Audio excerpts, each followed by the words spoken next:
ली अपने फाइनल्स की तैयारी के लिए ग्रुप स्टडी कर रहे हैं और इसी दौरान वो एमएस एक्सेल डिस्कस कर रहे हैं।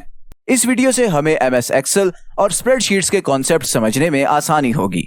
इस वीडियो के आखिर तक आप ये जान पाएंगे कि क्यों एक्सेल को सीखना अहम है और ये हमारे डेटा को मैनेज करने के लिए क्या करता है। इसी वीडियो से ना सिर्फ हम इस कॉन्सेप्ट को सीख पाएंगे बल्कि अपनी अमली जिंदगी में इसको इस्तेमाल भी कर पाएंगे। दो दोस्त अपने फाइनल्स की तैयारी के लिए मिलकर पढ़ रहे हैं। अली और सना दोनों लाइब्रेरी में मौजूद हैं जब उनके सामने स्प्रेडशीट और एमएस एक्सेल का टॉपिक आ जाता है। अली किताब की तरफ इशारा करता है। क्या तुम स्प्रेडशीट का टॉपिक तैयार कर चुकी हो? अगर कर लिया है तो हम इसको स्किप करके अगले पर चलते हैं। अगला टॉपिक कौन सा है भला? मैंने इसको करने की कोशिश की थी, लेकिन मुझे कुछ खास समझ नहीं आया। ओहो, तुम बताती तो। मैं ये 1 महीना पहले ही कर चुका हूँ। ये तो बहुत आसान है। क्या वाकई ही? हाँ ना, चलो मैं तुम्हें ये पढ़ा देता हूँ। हमारा पहला टॉपिक स्प्रेडशीट है। ये भी एक सॉफ्टवेयर एप्लीकेशन है जिसका मकसद दिए गए डेटा को टेबल की फॉर्म में मैनिपुलेट करना है ताकि इसको ऑर्गेनाइज और एनालाइज किया जा सके। टेबुलर डेटा कॉलम्स और रोज की शक्ल में ऑर्गेनाइज किया जाता है और जहाँ रोज और कॉलम्स मिलते हैं इसको सेल कहते हैं। क्या इस सारे अमल में डेटा को एनालाइज किया जाता है? कोई नाम भी है इसका? इस अमल को जिसमें टेबुलर फॉर्म के डेटा को एनालाइज किया जाता है डेटा एनालिसिस कहते हैं। जैसे जैसे डेटा बढ़ता है इसको हैंडल करने की ज़रूरत भी बढ़ जाती है। डेटा हैंडलिंग ऐसी अमल है जिसमें हम अक्यूमुलेशन, कैटेगराइजेशन, अरेंजमेंट और डेटा को फर्निश करते हैं। इसका मतलब है कि डेटा इस तरह से ऑर्गेनाइज किया जाता है जिसको समझना आसान हो। बस ये डेटा को सिर्फ एनालाइज करता है? स्प्रेडशीट सॉफ्टवेयर के बेशुमार फीचर्स होते हैं। हम यहाँ पर अपना डेटा सॉर्ट और एनालाइज कर सकते हैं। इसके अलावा हम इसमें मुश्किल कैलकुलेशंस भी कर सकते हैं। हम इसमें ग्राफ्स भी बना सकते हैं, विजुअलाइजेशन और इंटीग्रेशन जैसे काम भी कर सकते हैं।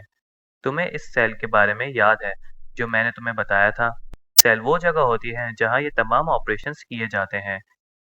अब हमारे पास 3 तरह के स्प्रेडशीट सॉफ्टवेयर होते हैं, जैसे कि MS Excel, Open Office calculator और गूगल शीट्स।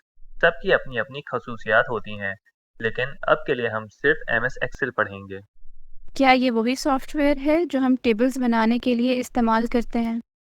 हाँ, लेकिन हम इसमें इक्वेशंस और कैलकुलेशंस कैसे इस्तेमाल करते हैं? अरे इसके बारे में परेशान ना हो।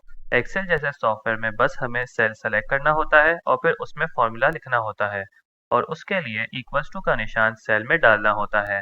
आप अपने कीबोर्ड से मैथ के मुख्तलिफ ऑपरेटर्स भी एक्सेल में लिख सकते हैं और इसी में जमा यानी ऐड करने का और सब्ट्रैक्ट यानी माइनस करने का और उसके साथ मल्टीप्लाई और डिवीजन के फॉर्मूलाज भी लिख सकते हैं। जमा करने के लिए सम का फॉर्मूला यूज होता है। इसके लिए पहले सेल में सम लिखते हैं और फिर आगे ब्रैकेट डालते हैं। फिर पहले वो नंबर या सेल उस ब्रैकेट में लिखते हैं जो किसी और नंबर या सेल के साथ ऐड करना हो और फिर कॉलन का साइन डालने के बाद दूसरा नंबर लिखते हैं। आप ऊपर टास्क बार में और ऑप्शंस भी एक्सप्लोर कर सकते हैं। जैसे ऊपर इंसर्ट के ऑप्शंस में आप चार्ट्स और ग्राफ्स पर क्लिक करके वो भी इस्तेमाल कर सकते हैं। जिन सेल्स में आप ग्राफ बनाना चाहते हैं बस उनको सेलेक्ट करें और कर्सर को वहां लग ले जाएं जहां तक आपका ग्राफ बनाना चाहते हैं। वाह एली, ये तो बहुत इम्प्रेसिव है। एमएस एक्सेल फॉर्मूलाज की मदद से डेटा को ऑर्गेनाइज और मैनिपुलेट करने में मदद देता है। इससे और दीगर फंक्शंस भी परफॉर्म किए जाते हैं। यहाँ हमारे पास डेटा, चार्ट्स, ग्राफ्स वगैरह की विजुअल रिप्रेजेंटेशन की जाती है। ये सब कुछ डेटा को अच्छे से मैनेज करने के लिए किया जाता है। और ये नीचे शीट क्या है? एक्सेल का एक और अच्छा फीचर ये है कि इसमें मल्टीपल शीट्स होती हैं। मल्टीपल शीट्स क्या होती हैं? हाँ, तुम एक वक्त में मुख्तलिफ शीट्स पर काम कर सकते हो, बिल्कुल वर्कबुक की तरह। एक से ज़्यादा वर्कशीट्स के मजमूए को वर्कबुक कहते हैं। और ये वर्कशीट्स क्या होती हैं? जब मैं वर्कशीट की बात कर रहा हूँ तो मैं स्प्रेडशीट्स के सेल्स की बात कर रहा हूँ, जो कि रोज और कॉलम्स में तरतीब दी गई होती हैं। ये सेल्स एक टेबल बनाते हैं जहाँ डेटा की एफिशिएंट एनालिसिस होती है। ओह, अब मैं समझ गई। वाकई? अली, तुम्हारा बहुत शुक्रिया, तुमने मुझे बहुत अच्छा समझाया। मैं इस सब को अपने प्रोजेक्ट में इस्तेमाल करूंगी। हाँ हाँ हाँ। मुझे लगता है कि मुझे भी ये करना चाहिए।